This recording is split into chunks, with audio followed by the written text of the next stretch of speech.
MDH ಜನ ಮಸಾಲಾ. ಈಗ ಕಡಲೆ ಇರಲಿ, ಹಲಸಂದೆ ಬೀಜ, ಕಪ್ಪು ಕಡಲೆ ಅಥವಾ ಬಿಳಿ ಕಡಲೆ, ಎಲ್ಲವೂ ಸ್ವಾದಿಷ್ಟವಾಗುತ್ತೆ. ಯುದ್ಧ ವಿರಾಮದ ಬಳಿಕ ಕಾಶ್ಮೀರ ಈಗ ಸಹಜ ಸ್ಥಿತಿಯತ್ತ ಮರಳ್ತಾ ಇದೆ. ಜಮ್ಮು ಕಾಶ್ಮೀರದಲ್ಲಿ ವ್ಯಾಪಾರ ವಹಿವಾಟ ಮತ್ತೆ ಶುರುವಾಗಿದೆ. ಯುದ್ಧದ ಭೀತಿಯಿಂದ ಒಳಗಡೆ ಇದ್ದಂತಹ ಜನ ಈಗ ಹೊರಗೆ ಬರ್ತಾ ಇದ್ದಾರೆ. ದಿನನಿತ್ಯದ ಕಾರ್ಯಗಳಲ್ಲಿ ತೊಡಕೊಂಡಿದ್ದಾರೆ. ಕದನ ವಿರಾಮ ಘೋಷಣೆಯಾಗಿ 3-4 ತಾಸಾಗ್ತಾ ಇದ್ದಂತೆ ಮತ್ತೆ ಆ ಕದನ ವಿರಾಮವನ್ನು ಉಲ್ಲಂಘಿಸಿ ದಾಳಿಯನ್ನು ನಡೆಸಿತ್ತು ಪಾಕಿಸ್ತಾನ. ಆದರೆ ಅದಕ್ಕೆ ತಕ್ಕನಾದಂತಹ ಉತ್ತರ ಕೊಡ್ತು ಭಾರತ. ಅದಾಗ್ತಾ ಇದ್ದಂತೆ ಈಗ ಎಲ್ಲವೂ ಸಹಜ ಸ್ಥಿತಿಗೆ ಮರಳುತ್ತಾ ಇದೆ. ಜಮ್ಮು ಕಾಶ್ಮೀರದಲ್ಲಿ ಜನ ಹೊರಗೆ ಬರ್ತಾ ಇದ್ದಾರೆ, ತಮ್ಮ ತಮ್ಮ ಕೆಲಸ ಕಾರ್ಯಗಳಲ್ಲಿ ತೊಡಕೊಂಡಿದ್ದಾರೆ. ಅಲ್ಲಿನ ಸಂಪೂರ್ಣ ಚಿತ್ರಣ ಕೊಟ್ಟಿದ್ದಾರೆ, ಪ್ರತ್ಯಕ್ಷ ವರದಿ ನೀಡಿದ್ದಾರೆ ನಮ್ಮ ಪ್ರತಿನಿಧಿ ಹರೀಶ್. ಕೊಟ್ಟಿರುವ ಗ್ರೌಂಡ್ ರಿಪೋರ್ಟ್ ಇಲ್ಲಿದೆ ನೋಡಿ. ಭಾರತ ಹಾಗೂ ಪಾಕಿಸ್ತಾನದ ನಡುವೆ ಉದ್ವಿಗ್ನತೆ ನಿಂತಿದೆ. ಕದನ ವಿರಾಮ ಘೋಷಣೆ ಆಗಿರುವಂತಹದ್ದು. ಕದನ ವಿರಾಮ ಘೋಷಣೆ ಆದ ಬಳಿಕ ಜಮ್ಮುವಿನ ಪರಿಸ್ಥಿತಿ ಹೇಗಿದೆ ಅನ್ನುವಂಥದ್ದನ್ನು ತೋರಿಸುವಂಥ ಪ್ರಯತ್ನ. ನಾನೀಗ ಒಂದು ಪ್ರಮುಖ ಮಾರುಕಟ್ಟೆಯಲ್ಲಿದ್ದೇನೆ. ಜನ ಎಲ್ಲರೂ ಕೂಡ ಹೊರಗಡೆ ಬರ್ತಾ ಇದ್ದಾರೆ. ಭಯ ಭೀತಿ ಕಡಿಮೆ ಆಗಿದೆ. ಎಲ್ಲರೂ ಖರೀದಿಯ ಭರಾಟೆಗಳು ಕೂಡ ನಡೀತಾ ಇದೆ. ಅಂಗಡಿಗಳೆಲ್ಲವೂ ಕೂಡ ಓಪನ್ ಆಗಿರುವಂತಹದ್ದು. ಮತ್ತು ದೈನಂದಿನ ವ್ಯವಹಾರಗಳು ವಹಿವಾಟು ಹೇಗೆ ನಡೀತಾ ಇದ್ವು ಅದೇ ರೀತಿಯಾಗಿ ನಡೀತಾ ಇರುವಂತಹದ್ದು. ಕದನ ವಿರಾಮ ಘೋಷಣೆಯಾಗಿ 2 ದಿವಸಗಳು ಕಳೆದಿದೆ. ನಿನ್ನೆ ರಾತ್ರಿ ಯಾವುದೇ ರೀತಿಯಾದಂತಹ ಬಾಂಬಿಂಗ್ ಆಗಿರ್ಬೋದು, ಶೆಲ್ಲಿಂಗ್ ಆಗಿರ್ಬೋದು, ಯಾವುದೇ ರೀತಿಯಾದಂತಹ ದಾಳಿ ಪ್ರತಿದಾಳಿ ನಡೆದಿಲ್ಲ. ಶಾಂತವಾಗಿರುವಂತಹದ್ದು. ಗಡಿಯಲ್ಲೂ ಶಾಂತವಾಗಿದೆ. ಮತ್ತು ನಗರ ಪ್ರದೇಶಗಳಲ್ಲೂ ಕೂಡ ಜನರು ಯಾವುದೇ ಭಯ ಇಲ್ಲದಲೇ ರಸ್ತೆಗೆ ಬರ್ತಿದ್ದಾರೆ. ಮತ್ತು ನಾರ್ಮಲೈಸ್ ಆಗ್ತಾ ಇರುವಂತಹದ್ದು ಜಮ್ಮು ನಗರ. ನಾನು ಇಲ್ಲಿ ಸ್ಥಳೀಯರನ್ನ ಮಾತಾಡಿಸ್ತಾ ಹೋಗ್ತೀನಿ. ಇದ್ರ ಬಗ್ಗೆ ಹೇಗಿದೆ ಪರಿಸ್ಥಿತಿ ಹೇಗೆ ಅನ್ನುವಂಥ ನಿಟ್ಟಿನಲ್ಲಿ. सर अभी क्या है माहौल अभी वो सीज फायर होने के बाद? बहुत अच्छा माहौल है. देखो लड़ाई लगना ये बड़ा अच्छी बात नहीं है. अगर लड़ाई लगे तो नुकसान कितना होता है, दोनों साइड से नुकसान है. ये हमारे जो प्राइम मिनिस्टर साहब ने बड़ा अच्छा किया, जो इन्होंने फैसला लिया और उनकी अच्छी पढ़ाई की इन्होंने, कोई इनको छोड़ा नहीं उन्होंने, वो चाहिए भी थी. तो ऐसी बात है कि ये हमारी जो कंट्री है डेवलपिंग कंट्री है, ये डेवलप हो रही है.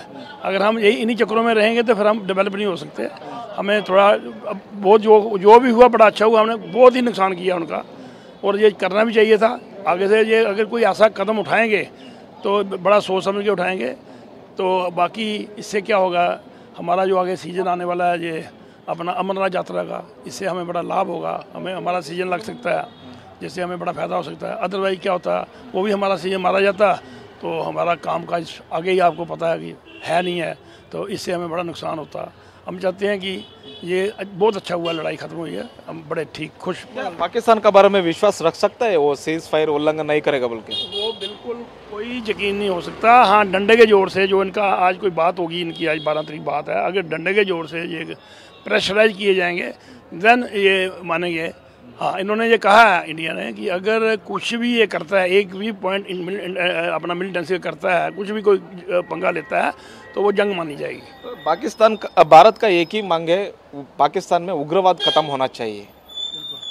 बिल्कुल बिल्कुल, हमारा तो यही है कि हम कहते हैं कि उग्रवाद कहीं भी नहीं होना चाहिए. हिंदुस्तान में नहीं, कहीं भी नहीं होना चाहिए, कहीं पूरे विश्व में नहीं होना चाहिए. ये एक इन्होंने जो पूरा मिलिटेंसी का जो अड्डा है वो पाकिस्तानी है. सारे मिलिटेंट यही तैयार करता है और यही तैयार करके बेचता है. यहाँ से शुरुआत होती है. ये मेन अड्डे वहीं हैं, पाकिस्तान में ही है ये मिलिटेंसी. पूरा वर्ल्ड दुखी है इससे, पूरी दुनिया दुखी है इससे. कल रात बॉम्बिंग शेलिंग कुछ नहीं हुआ है? नथिंग कुछ नहीं हुआ, कुछ नहीं हुआ. परसों इन्होंने सीज फायर को तोड़ा था, 3-4 आफ्टर एक घंटे के बाद ही तोड़ दिया था. तो वो फिर इनके सुबह 5:30-6 बजे फिर 5 बजे इनका सीज फायर हुआ, फिर बंद किया इन्होंने. वो भी थ्रेट दिया हमारे फॉरेन सेक्रेटरी ने कि इसका मतलब है कि हम जंग शुरू कर दें, समझिए जंग शुरू है, फिर आप देख लो फिर उसे. ಇಲ್ಲಿನ ಸ್ಥಳೀಯರು ಹೇಳ್ತಿರುವಂತಹದ್ದು ಯುದ್ಧ ನಿಂತಿದ್ದು ಒಳ್ಳೆದಾಯಿತು, ಕದನ ವಿರಾಮ ಘೋಷಣೆ ಆಗಿದ್ದು ಕೂಡ ಒಳ್ಳೆದಾಯಿತು. ಆದರೆ ಪಾಕಿಸ್ತಾನದಲ್ಲಿ ಉಗ್ರವಾದ ನಿಲ್ಲಬೇಕು, ಉಗ್ರರಿಗೆ ಏನು ಅವರು ಪೋಷಣೆಯನ್ನು ಕೊಡ್ತಾ ಇದ್ದಾರೆ ಅದು ನಿಲ್ಲಬೇಕು ಅನ್ನುವಂಥ ಆಶಯವನ್ನು ಇಲ್ಲಿನ ಸ್ಥಳೀಯರು ವ್ಯಕ್ತಪಡಿಸ್ತಾ ಇದ್ದಾರೆ.